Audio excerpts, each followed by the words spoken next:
This is the Roaring '20s. Not much was going on in this era, but everybody loved jazz and the blues.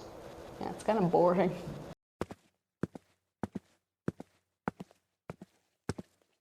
Kid over there.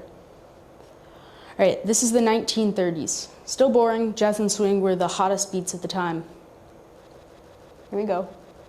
Sure.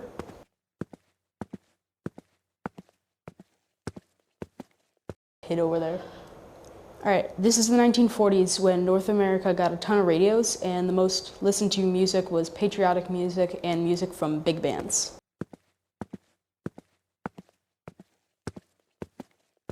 This is the 1950s. This decade gave birth to the rock and roll genre with the famous singer Elvis Presley starting his career.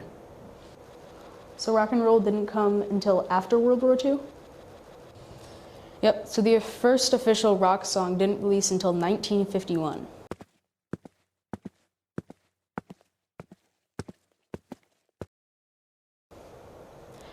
The next decade is the 1960s. In this decade, we got the first ever music video.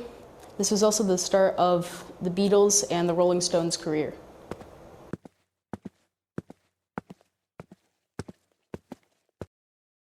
The 1970s most popular genre was rock. These were the years where the bands Aerosmith, Kiss, Black Sabbath, Led Zeppelin, and AC/DC led the music industry.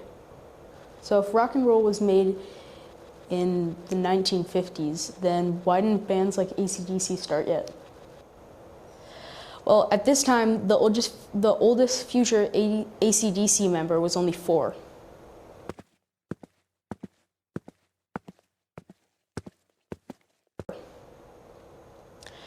This is the 1980s. This was the year of MTV's first appearance. MTV was a video service that broadcasted music videos to live audiences. There were 2 very popular rock bands called Guns N' Roses and Bon Jovi. Another very popular artist was Michael Jackson, or the King of Pop. His most popular song of the decade was Beat It in his album Thriller. This was also the most popular time of parody artist Weird Al Yankovic. He gained fame over his parody of Michael Jackson's Beat It with his parody song Eat It. Weird Al gained fame from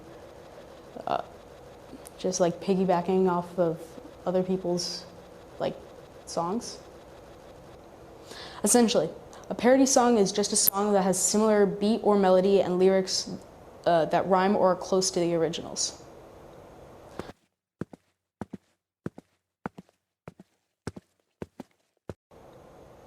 Welcome to the 1990s. There were several popular categories.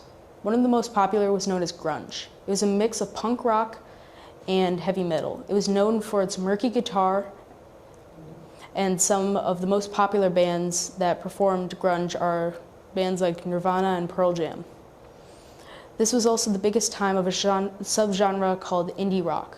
There were a few massive bands that are still big today, such as Green Day and Modest Mouse. Green Day are known for their album Dookie, in which the biggest song is called Basket Case. Basket Case is still their biggest song today, being streamed 998 million times on Spotify.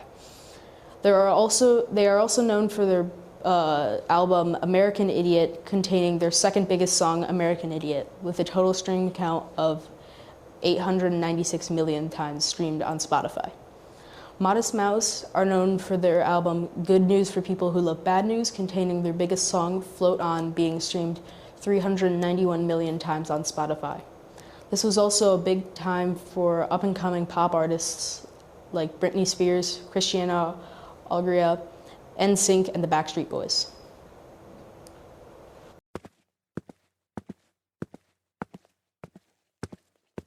Over there. The year 2000. This year had 2 main genres, pop and rap.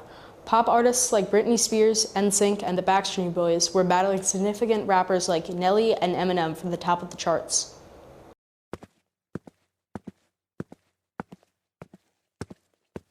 The final decade I have for you all is the 2010s. Although pop and rap were big, rock was making a massive comeback. This means pop artists like Taylor Swift, Rihanna, Katy Perry, Selena Gomez, Lady Gaga, and Justin Bieber were clashing for the top of the charts against rap artists like Drake, Kendrick Lamar, Tyler the Creator, XXXTentacion, Juice WRLD, and Kanye West, and artists from the rock genre like AC/DC, Nine Inch Nails, Green Day, Pearl Jam, Metallica, and Radiohead. Music was always a race to the top of the charts. Everyone competed to be the best artists. Not only was it a career, but people loved just doing it for fun.